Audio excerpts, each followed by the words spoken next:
Мага уже америкалык кыргыздар заказ бере башташты.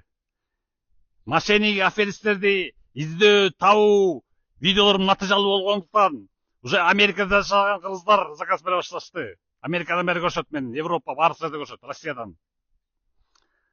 Өзүм да Америкада 6 жыл жашап келгем. 3 балам гражданин Америки.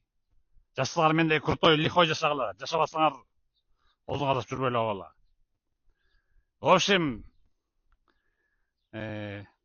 Чикагода жашаган Адилет Аканаев, жуукур шумшук парла, алдамчы мошенник подонок. Сен өзүң жалап атын талдуулагандан болосуң, 28 жаштасың. Анан ошол Америкада жүргөндө жол жүрбөй, алдап башка кыргыз аргенди. 10,5 миң долларга чың кылсың. Toyota Corolla деген машинасын рассрочкага алып, мына жакын акчасын берем деп. Акчасын бербейли, сен аны бүт штрафтарга толтуруп, улам нарушать этип праваларды.